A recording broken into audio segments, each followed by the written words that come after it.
এতিয়া ধৰক 2008 চনৰ পৰাই মই কাছৰ লগত জড়িত হৈ কাছ বচাই আছো। গতিকে কাছ যদি মৰে বহুত আঘাত লাগে মনত, দুখ লাগে।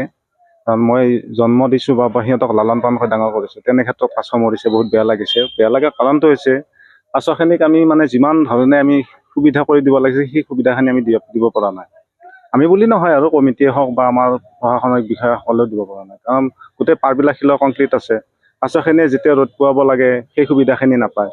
এতিয়া আমি বাঁহ চাহ দি অলপ মানে ব্যৱস্থা কৰিছোঁ, তথাপিও পানীৰ ক্ষেত্ৰত আজি বহুত বছৰ হ'ল, প্ৰায় 65 বছৰমান হ'ল পুখুৰীটো এতিয়ালৈকে তলিভাগটো চাফা হোৱা নাই। গতিকে বিভিন্ন ধৰণৰ জাবৰ জোথৰ আছে আৰু এইবিলাক কাছ যথেষ্ট হৈছে। সেই ক্ষেত্ৰত মানে অলপ পানীটো বেয়া হৈছে আৰু এই ঠাণ্ডাৰ ছিজনত কাছখিনিয়ে যিমানখিনি ৰ'দ পোৱাব লাগে সেইখিনি নাপায়, পানীৰ টেম্পাৰেচাৰটো কমি গৈছে। তেনে ক্ষেত্ৰতো এটা অসুবিধা হৈছে সিহঁতৰ, ৰ'দ পাব পৰা নাই বা পানীৰ টেম্পাৰেচাৰটো বেছি কমি গৈছে। এতিয়া পানীৰ টেম্পাৰেচাৰটো কমিলেও কথা নাছিলে যদি পাৰবিলাক মাটি থাকিলে হয়, মানে এতিয়া উঠিব নোৱাৰে, যিমানখিনি ডিষ্টেঞ্চত সিহঁতে থাকিব লাগে টেম্পাৰেচাৰটো নিৰ্ণয় কৰিব লাগে সেইখিনি পোৱা নাই। তো সেনে ক্ষেত্ৰতে মই ভাবিছোঁ আৰু কাছবিলাক মৰাৰ লগে লগে তাৰমানে ভাঁহি নুঠে, ধৰক এদিন বা দুদিন পিছত ভাঁহি উঠে। গতিকে এইটো পৰহি মানতে মৰিছে চাগে, পৰহি নহ'লে যোৱাকালি ৰাতিপুৱাৰ ভাগত মৰিছে। গতিকে আজি ৰাতি ভাঁহিছে, এতিয়া ৰাতিপুৱা মই দেখিছোঁ, দেখি তাক উঠাইছোঁ, উঠাই ভেটেনাৰী ডক্টৰক খবৰ দিছোঁ যে কাছটো এনেকুৱা মৰিছে। এইটো আমাৰ অসমীয়াত আমাৰ গংগা কাছ বুলি কয়, এইটো আছাম ইণ্ডিয়ান চফচেল বুলি কয় এইটো, সেই প্ৰজাতি হয়। এইটো মেল হয়, ফিমেল নহয়। এই ক্ষেত্ৰত এতিয়া পুখুৰীটোতো মানে তলি ভাগটো এবাৰ চাফা কৰিব লাগে আৰু ইয়াৰ পৰা পানীখিনি আঁতৰ কৰি নতুন পানী ভৰাব লাগে আৰু বোকা চকা যিখিনি আছে মানে তলি ভাগটো চাফা কৰোঁতে কাছখিনি আঁতৰ কৰি এইখিনি চাফা কৰিলে কাছৰ হেৰিটো নহয়। আৰু দ্বিতীয়তে খাদ্যৰ ক্ষেত্ৰত মুড়ি পপকৰ্ণ বিস্কুট এইটো কাছৰ খাদ্য নহয় আচলতে।